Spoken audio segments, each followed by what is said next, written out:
Not a million-dollar question, but what do you do when you win the Premier League, win the FA Cup, and then humble the best European football has on offer? The answer is fairly simple. You do an open-top bus celebration and don't stop celebrating till you run out of steam. That is one way of doing things, but there's more. Especially if you're Pep Gvardiol and you manage a football team that is backed by owners who have pockets as deep as a Mariana Trench. This is what Manchester City are. They are simply relentless and will go as far as to suggest that they are the best Premier League side of the decade. With 3 consecutive league titles and a squad that is oozing with class, City are definitely one team that will be in for more silverware in the coming years. But that doesn't mean that they won't be making subtle improvements to the squad, even though subtle isn't really a term that fits the mold here. So it wasn't really all that surprising to see City make a few more moves during the 2023 summer transfer window. The reigning English and European champions spent a whopping €241 million on new signings, including Matheus Nunes, Jeremy Doku and Mateo Kovacic. All 3 men are going to be crucial to the team's success and overall squad depth. Nunes and Kovacic are going to offset the departure of Ilkay Gundogan, while Doku is definitely a great replacement for Riyad Mahrez, who has just joined the Saudi Pro League revolution. But one player whose departure was going to leave a bigger hole was that of Aymeric Laporte. The Spanish international left to join Al Nassr, so it was crucial to find his replacement, and boy did City replace him in style.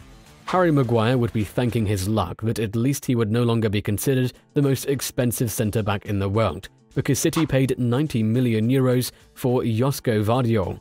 At the age of 21, the young Croatian international star is on the rise. He has been a consistent performer for RB Leipzig and was very impressive during the national team's run to the semi-final of Qatar 2022. Now, it isn't surprising to see Manchester City spend big money on a young player, but the question that's on everyone's mind is whether Gvardiol is as good as they say he is. The price tag is quite hefty, so you would imagine that there would be a certain amount of pressure to deliver. And this is what we need to figure out.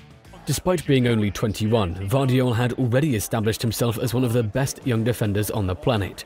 He shone for Croatia in Qatar, which wasn't really all that surprising if you watched his performances for Leipzig in the Bundesliga. For Manchester City, it was a no-brainer because, let's be honest, Guardiola loves players who play a certain brand of football. Gvardiol is a modern-day centre-back. He can do exactly what a traditional defender is supposed to do, but on top of that, his ball progression ability is absolutely phenomenal. Before we talk about how Gvardiol will improve Manchester City, let's quickly look at how he performed for Leipzig last season. Now, here's the thing. Gvardiol was playing for a team that usually dominates possession, so it made sense for the Germans to sign the youngster in the first place. The Croatian is comfortable on the ball and averages more than 100 touches per 90 minutes. He also had 79.2 successful passes per 90 minutes and boasted an accuracy of nearly 90%. The fact that he normally completes a century of passes in every game means that Gvardiol is a very progressive defender and a perfect fit for any side that has a possession-heavy philosophy. But you can't really call Gvardiol a ball-circulating defender. Under Marco Rose, he played as a left centre-back in a back 3 and a back 4. Through his passing, he tends to break opposition lines.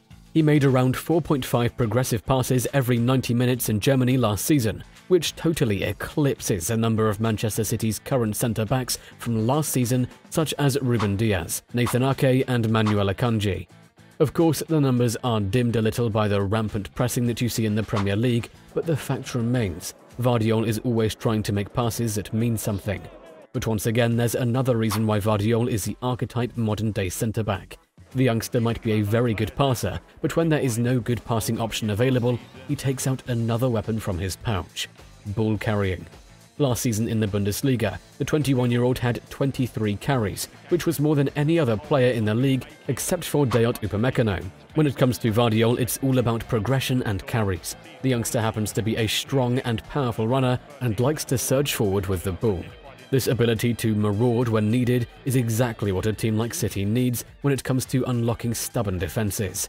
At the business end of last season, Guardiola decided to line up his back 4 with 4 centre-backs. Repeat, 4 centre-backs and not full-backs.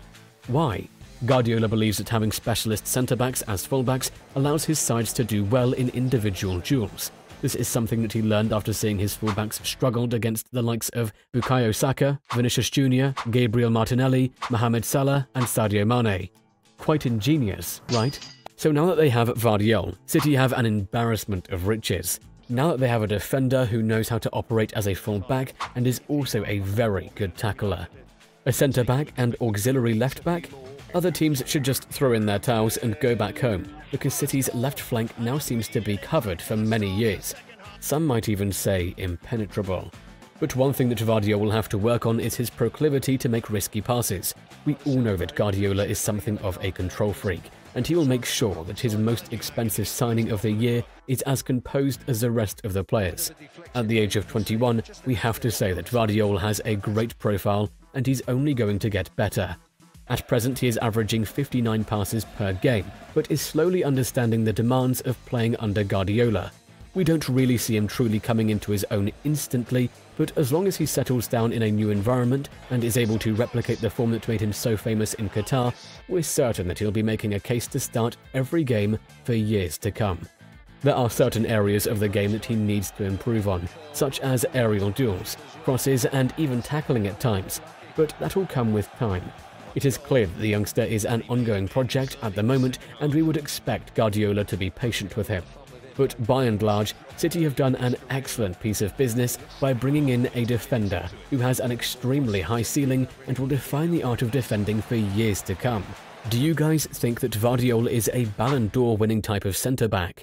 Drop your thoughts in the comments and make sure to subscribe. Till next time.